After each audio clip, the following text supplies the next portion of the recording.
I love you. మీరు ప్రేమించక ముందే నేను మిమ్మల్ని ప్రేమించాను.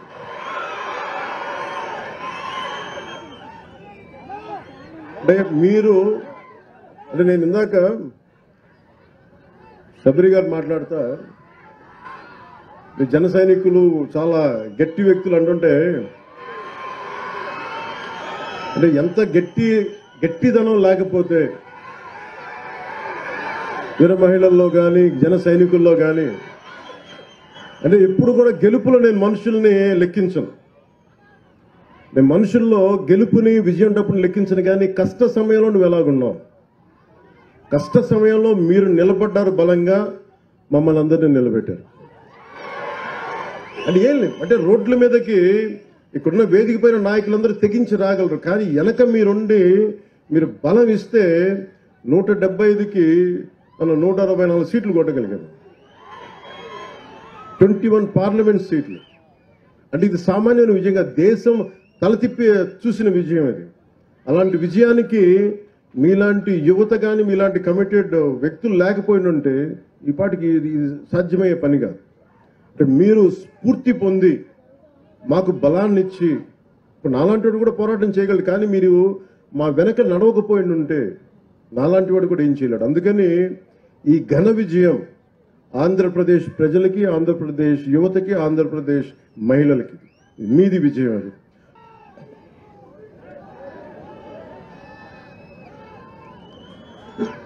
మీరు మారరే. నేను పల్లె పండగ, పంచాయతీరాజ్, సీసీ రోడ్లు, దేశం బాగుండాలంటే మీరు ఓజీ సరే కానివ్వండి, నేను ఏం చేస్తాను. మీ శక్తి ముందు శబరి గారికి కూడా చెప్తున్నా, బైరెడ్డి శబరి గారికి కూడా, నాకు కూడా వీళ్ళ శక్తి ముందు నా శక్తి కూడా సరిపోదమ్మా.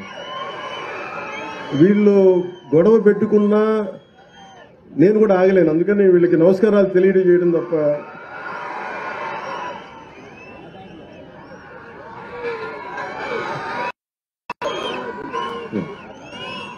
జై ఆంధ్ర. కానీ జై హింద్ చెప్పబోయే ముందు మీ అందరి గురించి మాట్లాడాలి కాబట్టి అవి మాట్లాడతాను. అంటే దారిలో వస్తూ ఉంటే ఇందాక అక్కడున్న ఎంపీడీఓలు మాకున్న సమస్యలు నా దృష్టికి తీసుకొచ్చారు. Group 1 MPDOs. ఇది ఖచ్చితంగా మన ఉన్నతాధికారులు ఇక్కడే ఉన్నారు, వారికి తెలియజేసి నేను మీ సమస్యకి ఒక పరిష్కార మార్గం వెతుకుతాం. అలాగే ఆంధ్రప్రదేశ్ గ్రామ పంచాయతీ సెక్రటరీ అసోసియేషన్ కూడా మీరు ఇచ్చారు మీ పిటిషన్, దాన్ని కూడా ముందుకు తీసుకెళ్తాం. అలాగే దాన్ని కూడా పరిష్కార మార్గం వెతుకుతాం. ఒక్క నిమిషం. గ్రామ సచివాలయం ఇంజనీరింగ్ అసిస్టెంట్ అసోసియేషన్లో మీకు కూడా ఒక బలమైన పరిష్కార మార్గం వెతుకుతాం. ఎందుకంటే నేను ఉట్టిన గాల్లో మాటలు ఇవ్వలేను. అందుకని కూర్చోబెట్టి మీకు చప్పట్లు కొట్టేలా మాటలు కాకుండా నిజంగా మీ చేత మెప్పు పొందేలా చేయాలనుకుంటాను. అందుకని అదొక్కటి మీరు అర్థం చేసుకోండి. ఒక్క నిమిషం ఉండు.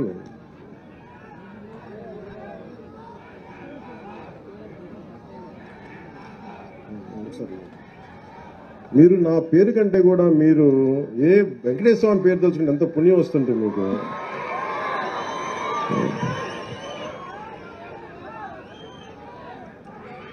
అలాగే గౌరవం గారు ప్రత్యేకించి మన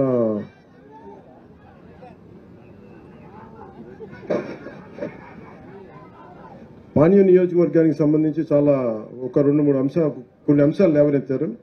అంటే gravel roads, field roads, CC డ్రైన్లు, ప్రభుత్వ స్కూళ్ళకి కాంపౌండ్ వాళ్ళ గురించి, శ్మశానాలకి ప్రహరీ గోడలు ఇవన్నీ కావాలని అడిగారు. పరిమితి వరకు మీరు ప్రణాళికని రూపొందించుకుని తొందరగా పనులు పూర్తి చేయమని కలెక్టర్ గారికి ఆదేశిస్తా ఉన్నాను. అలాగే ఓర్వకల్ నుండి ఉప్పలపాడు వరకు వయా గొట్టపాడు కొంతాలపాడు వరకు 6.2 కిలోమీటర్లు 2,26,00,000 రూపాయలతోటి బీడీ రోడ్ కావాలని గౌరవ పాణ్యం శాసనసభ్యులు కోరారు. దీన్ని వెంటనే శాంక్షన్ చేస్తున్నాం. అనుగుణంగా పిఆర్ ఇంజనీరింగ్ అధికారులకి ఆదేశాలు జారీ చేస్తున్నాం. అలాగే ఇంకొకటి గౌరవం గారు చరిత్ర గారు అడిగింది, NH7 నేషనల్ హైవే 7 నుండి పెద్దపాడు వరకు వయా లక్ష్మీపురం గ్రామం కల్లూరు వరకు 5.63 కిలోమీటర్ 2,30,00,000 దీన్ని శాంక్షన్ చేయిస్తాం. వెంటనే అధికారులు వెంటనే దీనికైనా ప్రక్రియ మొదలు పెట్టవలసిందిగా నేను ఆదేశిస్తా ఉన్నాను. గ్రావెల్ రోడ్లు, ఫీల్డ్ రోడ్లు, సీసీ రైన్స్, స్కూళ్ళ కాంపౌండ్ వాల్స్, శ్మశానాల కాంపౌండ్ వాల్స్ కూడా ఇవి వెంటనే ముందుకు తీసుకెళ్ళిన అధికారులను ఆదేశిస్తున్నాను. అలాగే ఉపాధి హామీ పథకం ఒక మేజర్ ఇది ఏంటంటే, ఉపాధి హామీ వేతనదారులకి మనకి రంజాన్ మాసం వస్తూ ఉంది, చాలా మంది పెండింగ్ బకాయిలు ఉండిపోయినాయి. అంటే అది ఫిబ్రవరి 8వ తారీఖు దాకా సమయం ఉంది. ఎందుకు మన సెంట్రల్ గవర్నమెంట్ నుంచి డబ్బులు రావాలి. దాంట్లో ఖచ్చితంగా నాకున్న సమాచారం ప్రకారం 2 రోజుల్లో ఆ డబ్బులు జమ అయ్యేలాగా దాన్ని కృషి చేస్తాను మనస్ఫూర్తిగా తెలియజేస్తాను. అంటే మీరు పండుగలు బాగా జరుపుకోవాలి, మీ మీరు ఇబ్బంది పడకూడదనే ఉద్దేశంతో అవసరమైతే నేను ముఖ్యమంత్రి గారితో కూడా నేను మాట్లాడి మీకు తెలియజేస్తాను. నేను మిమ్మల్ని ఎంత ప్రేమిస్తానో మీకు ఏం తెలుసు.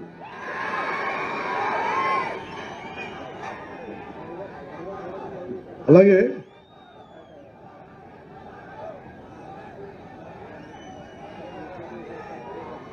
చాలా రిప్రజెంటేషన్స్ ఇచ్చారు అందరూ నాకు. కొంతమంది మన తెలుగుదేశం పార్టీ నుంచి, మన బీజేపీ నుంచి, మన జనసేన నుంచి కూడా వచ్చారు. అలాగే రాయలసీమ మన సైఫ్ హసీనా బేగం గారు మీరు ఇచ్చారమ్మా. ఇది నేను పరిశీలించాను. ఇది నేను ఖచ్చితంగా మీకు దీని మీద మీరు ఇచ్చిన ఈ రిప్రజెంటేషన్ మీద ఖచ్చితంగా దీన్ని యాక్షన్ తీసుకుంటాను. మీరు ఇబ్బంది పడకండి. మీ కష్టాన్ని, మీ ఇబ్బందిని అర్థం చేసుకున్నాను. నాకు అందరూ బాగుండాలని కోరుకునేవాడిని. నేను చాలా మందికి ఏముంటుందంటే భావన, నేను హిందూ ధర్మం గురించి మాట్లాడగానే మిగతా మతాలని అనేస్తాను అనుకుంటాను. నేను అట్లా అన్నాను. నేను అనేది ఏంటంటే, మన మతాన్ని, మన ధర్మాన్ని గౌరవించాలని కోరుకుంటాను తప్ప, అంటే మీరు పెద్ద మనసుతోటి హసీనా బేగం గారు మీరు రాసింది నాకు చాలా బాగా నచ్చింది. మీరు నన్ను నమ్మారు చూసారా. నేను కులాలకి మతాలకి అతీతం అండి.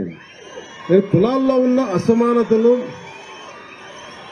మతంలో సమానతలు కోరుకునేవాడిని తప్ప అసమానతలు ఉండకూడదు, కులాల్లో మా మత ధర్మాల్లో సమానత ఉండాలని కోరుకునేవాడిని తప్ప ఏ ఒక్కరు కూడా ఇబ్బంది పడకూడదని మనస్ఫూర్తిగా ఆకాంక్షించేవాడిని. మనస్ఫూర్తిగా మీకు దీన్ని నీళ్ళు